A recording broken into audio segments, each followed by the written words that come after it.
Salut, je m'appelle Angélique. En 2017, j'ai vécu quelque chose d'assez difficile. J'ai survécu, mais j'ai vécu une rupture d'anévrisme et une hémorragie cérébrale sévère. C'est arrivé le 8 juillet 2017. C'était le jour de l'anniversaire de ma maman. J'ai tendu la main pour prendre ma brosse à cheveux sur la tablette près du miroir. Et à ce moment-là, il y a eu une décharge vers le haut de ma nuque, très forte, violente, comme si quelqu'un me frappait de toutes ses forces avec une barre métallique. Et dans la foulée, en 2 secondes, une douleur qui est partie de la nuque jusqu'à arriver sur mon front, mais comme un tsunami de douleur qui est parti de l'arrière. Mais pas une douleur comme des maux de tête, une douleur de 10 sur 10, quelque chose de terrible. J'étais seule, bien sûr, à la maison. J'ai descendu mon escalier, un double escalier, avec mon hémorragie cérébrale, mais je ne savais pas que j'avais ça. Et je sentais autour de moi quelque chose de très tourmenté, presque physiquement un combat spirituel entre Satan et Jésus. Et Jésus se battait pour moi. Et quand je suis arrivée au salon, j'ai trouvé mon téléphone qui était resté en bas. Je pouvais appeler uniquement le dernier numéro, appeler. Je ne pouvais pas en faire d'autres, je ne voyais pas assez bien. Alors j'ai déverrouillé mon écran comme on sait tout ce qu'il faut faire. Et j'ai réussi, mais Dieu a fait que je réussisse, à appuyer sur les bons endroits au bon moment.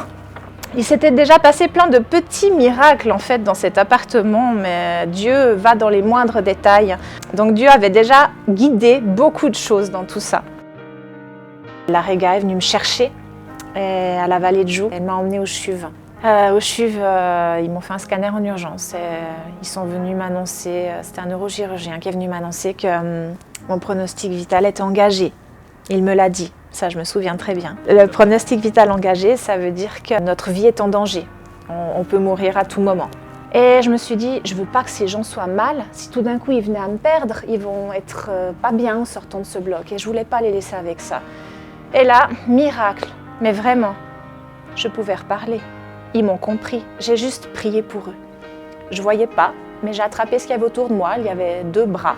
C'était le neurochirurgien et une infirmière urgentiste. Ma maman m'a raconté que tout le monde avait les larmes aux yeux. C'était pas le but, mais je priais pour eux, c'était tout simple.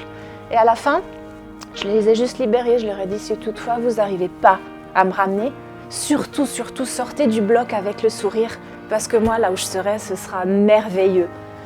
Et j'ai subi une opération qui a duré plus de 7 heures, à laquelle j'ai survécu. Mais malgré tout, mon pronostic vital est resté engagé suite à l'opération. Le matin après l'opération, le neurochirurgien est venu donner des nouvelles à ma maman. Elle avait passé toute la nuit dans une petite pièce. Les infirmières avaient été adorables avec elle, mais elle était juste avec Dieu. Mais elle a été accompagnée par Dieu toute la nuit. Et au petit matin, elle était prête, dans son cœur, à me laisser partir si Dieu le souhaitait. Elle avait fait ce chemin. Le neurochirurgien lui a dit que c'était incompréhensible, que je parle déjà la veille et que je bouge. J'aurais dû être dans le coma en arrivant au CHUV. Et c'était incompréhensible que je sois en vie. Mais il lui a dit, son pronostic vital reste engagé. Dans l'hémorragie que j'avais vécue, la mienne, il y avait 95% de morts. 4% seulement de personnes fortement handicapées à vie. Et 1% qui s'en sortaient sans séquelles. Et je suis ce 1%. Voilà, grâce à Dieu. C'est Dieu qui a fait tout ce travail. Et j'ai été transportée aux soins continus à 48 heures après l'opération. Et j'ai passé 2 semaines aux soins continus qui ont été très difficiles, très douloureuses. Mais Dieu était à côté de moi tout le temps. Il m'avait donné une paix profonde et je me sentais bercée dans ses bras. Et 8 jours post-op, il y a un AVC ischémique qui s'est créé cette fois-ci avec un caillot qui était en train de monter dans l'artère qui avait été soignée. Et ils m'ont renvoyé faire une seconde intervention pour pas que je meure une 2e fois. Et ils ont réussi, bien sûr. Je suis là. Et au CHUV, je parlais à tout le monde de Dieu. Tout le monde, même le monsieur qui venait me chercher pour me transporter jusqu'au scanner, tous les matins, je lui parlais de Dieu et je chantais des louanges et c'était merveilleux. Les rouages de mon cerveau avaient été grippés par l'hémorragie, mais au mois de décembre, j'ai pu reconduire à nouveau. J'avais vraiment pas de séquelles, c'était génial. Et le 8 janvier 2018, 6 mois pile après, et j'ai pu reprendre mon travail à 20% seulement. Et le 2 juillet 2018, encore 6 mois après, j'ai repris mon travail à 100% et ça faisait même pas une année. À 6 jours près, ça faisait pas une année que j'avais ma rupture d'anévrisme. Ce que les neurochirurgiens ont beaucoup de mal à expliquer encore aujourd'hui. Le Seigneur a fait un miracle dans ma vie.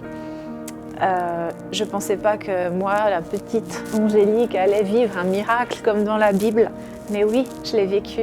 Et tout est grâce à lui. Tout ce qui a été fait, c'est lui qui l'a conduit. Il a empêché Satan de me briser et il m'a sauvée. Gloire à Dieu et merci. Ceci était la version courte de cette folle aventure. Si vous avez envie de voir la version longue avec un petit peu plus de détails, notamment quelques versets bibliques, veuillez cliquer sur le lien qui apparaît juste en haut. Merci.